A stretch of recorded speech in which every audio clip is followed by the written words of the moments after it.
Bonjour, découvrez les plats de Dieu dans votre vie à travers l'émission C'est un jour. C'est un jour.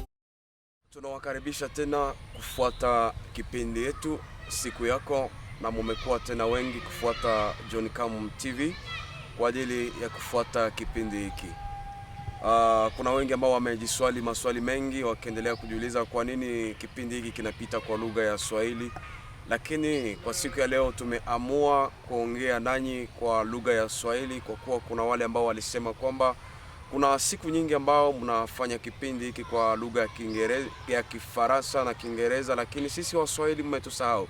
Kwa hivi fuateni tena kwa makini kipindi hiki, na tunarudilia somo ambayo tulioifuata kwenye lugha ya Kifaransa, Principe biblique pour une bonne élection. Na kwa siku ya leo tutaweza kukuletea somo hii ambayo inasema hali za mtu anayestahili kuchaguliwa kwa ajili ya kuongoza nchi ama kwa ajili ya kuwakilisha taifa lake. Na hatusahau hali ambayo tunapitia katika nchi ya Kongo kwa kuwa tunakaribia uchaguzi. Ni siku chache tu ambazo zimetutenga tuweze kufikia uchaguzi.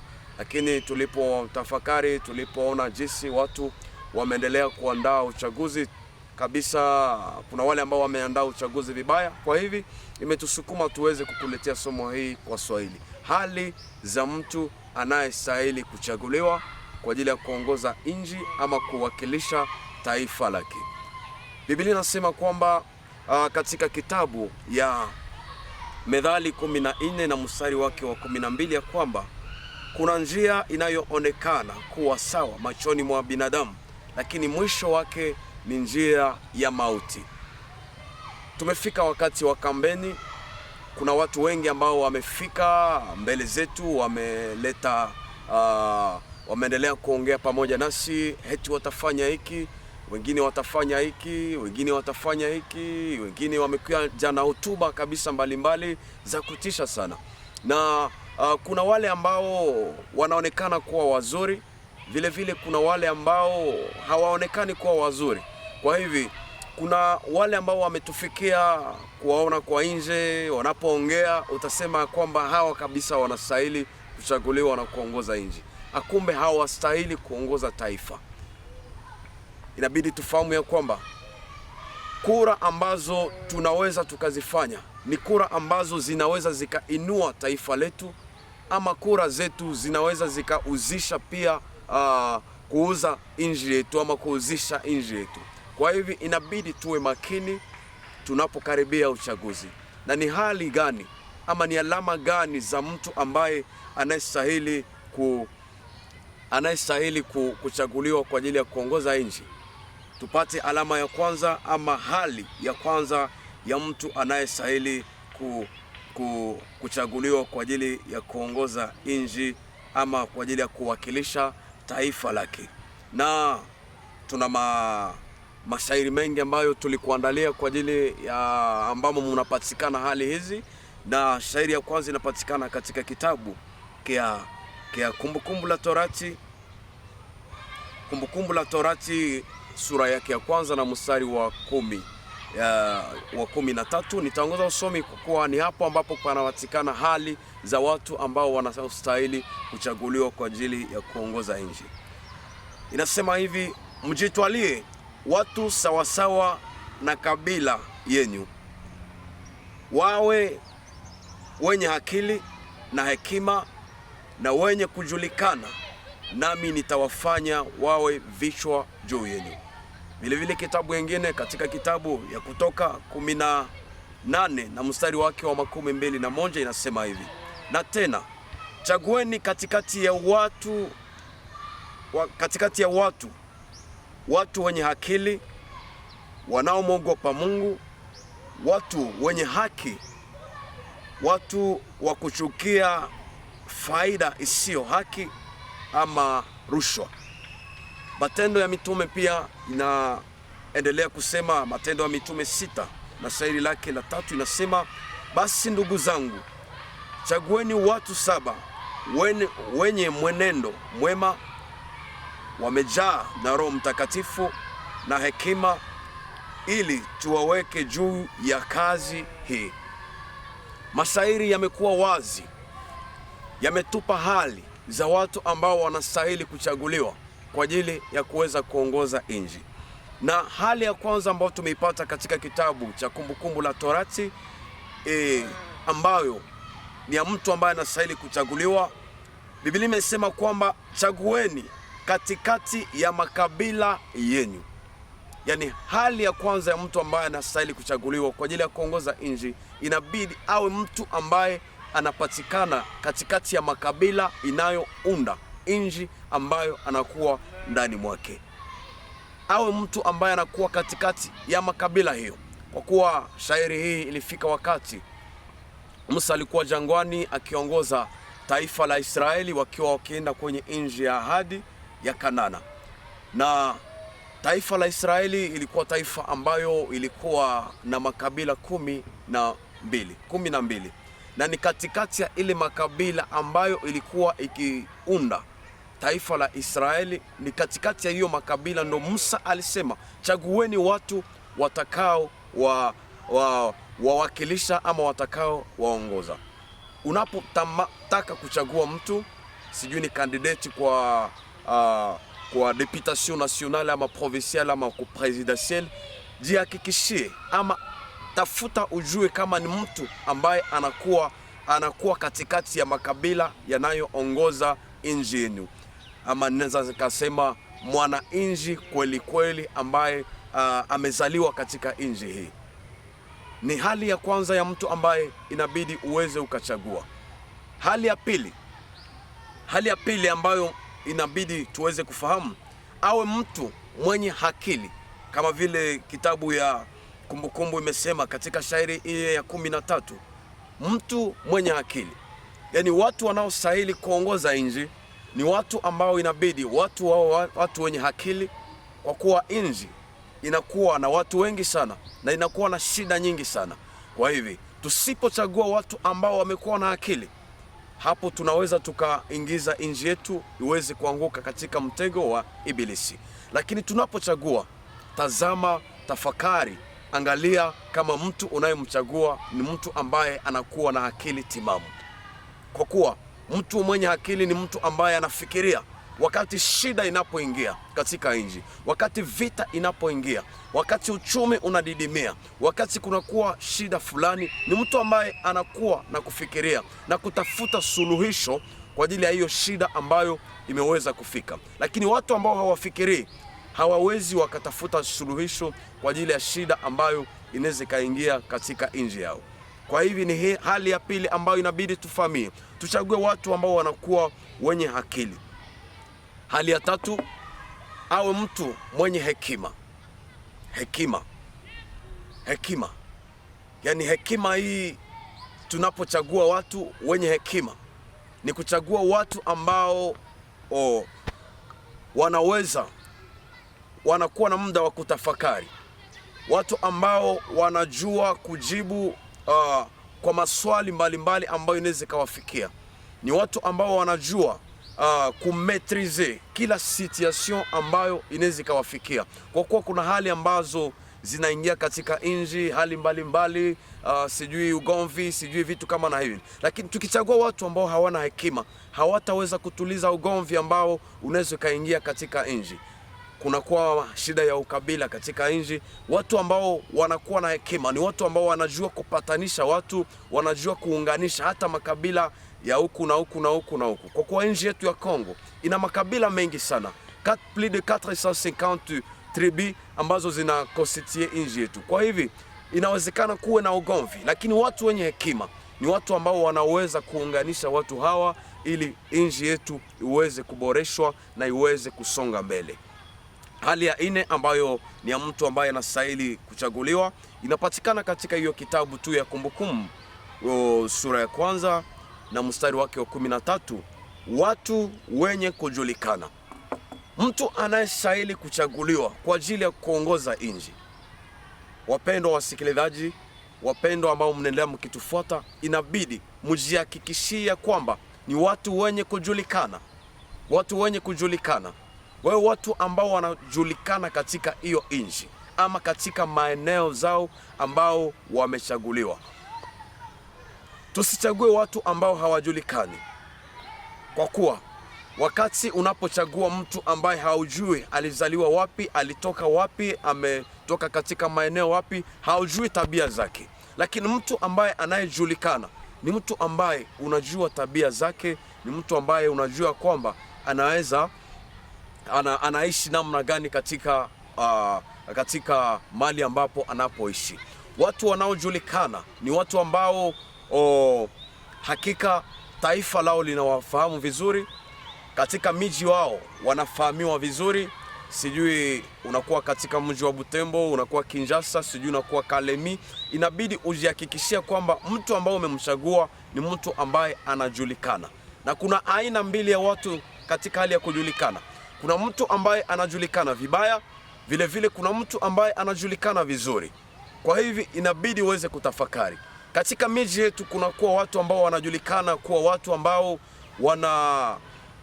wanatenda mambo mabaya, watu wanaosapoti vyama vya ukatili, watu wanaosapoti sijui wa wizi, watu wanaosapoti sijui vyama ambavyo vinashika silaha huko porini. Kwa hivyo watu kama hao tukijua kwamba ni watu ambao wanashirikiana na vyama vya ukatili, haiko watu ambao tunaweza kuchagua. Lakini tujihakikishia kwamba ni watu wanaojulikana vizuri katika nchi yao ama katika mahali yenyu. Kwa hivyo chagueni watu ambao mnaowafahamu vizuri. Awe rais, awe mbunge, chagua mtu ambaye anayejulikana katika mji ambayo anayekuwa ndani mwake. Hali ya tano tunaipata katika kitabu hiyo ya Kutoka 19 na mstari wake wa 21, ambayo inasema hivi: watu wanaoogopa Mungu. Tunapochagua watu kwa ajili ya kuwakilisha taifa, inabidi tuchague watu ambao wanamuogopa Mungu. Tusichague watu ambao hawana woga wa Mungu. Ningependa tuwe makini katika hali hii, kwa sababu mtu ambaye ana oga ya Mungu ni mtu ambaye ameandaliwa, ni mtu ambaye anayefaa kwa ajili ya kuongoza taifa lake. Lakini tukichagua watu ambao hawana oga wa Mungu, ni watu ambao wanaweza kuuzisha nchi yetu, ni watu ambao wanaweza kukubali mabaya yawezi yakaingia katika nchi yetu. Lakini tuchague watu ambao wanakuwa na oga wa Mungu, watu ambao hawatendi dhambi, watu ambao sio wa malaya, watu ambao sio wawizi, sio watu ambao wanaweza kaleta ugomvi katikati ya taifa, sio watu ambao wanaweza wakaleta vitu ambavyo havieleweki katika taifa. Kwa hivi ni jambo ambayo inabidi tuweze kujua watu ambao wanaojulikana na watu ambao wanaomuogopa Mungu. Hali ya sita ya mtu ambaye anastahili kuchaguliwa, inabidi awe mtu mwenye haki, les hommes justes, mtu mwenye haki, kwa kuwa Biblia imeendelea kutuambia kwamba haki ndiyo inainua taifa. Kwa hivi tukachagua watu wenye kuwa na haki, watu wenye kuwa na haki, watu wenye kutembea katika haki, watu ambao wanakuwa juste, ni watu wanaofaa kwa ajili ya kuongoza taifa. Tusipochagua watu wenye haki, ndugu zangu, sote tunaweza tukauzisha nchi yetu, tunaweza tukapoteza nchi yetu, tunaweza tukaishi vita ambayo haitaisha hata siku moja. Lakini tukichagua watu ambao wanakuwa na haki, wenye kutenda katika justice, hakika hapo tutaokoa sisi wenyewe nchi yetu, na hapo tutaweza kuendelea mbele. Hali ya saba ya mtu ambaye anastahili kuchaguliwa kwa ajili ya kuongoza nchi ama kwa ajili ya kuwakilisha taifa, awe mtu ambaye anachukia rushwa. Katika kitabu hiki kia Kutoka 18 katika shairi hiyo ya 21 ndo tumepata hiyo kitu. Awe mtu ambaye anachukia rushwa.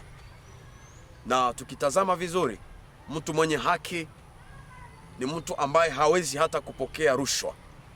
Yaani tunapochagua, angalia kama ni mtu ambaye hawezi akapokea rushwa, kwa kuwa katikati ya makandidati ambao wameendelea kupiga kampeni katika miji yetu, kuna wale ambao wamepewa rushwa na watu wengine, kuna wale ambao wameuzwa sijui na vyama fulani ili waweze kuposti ile.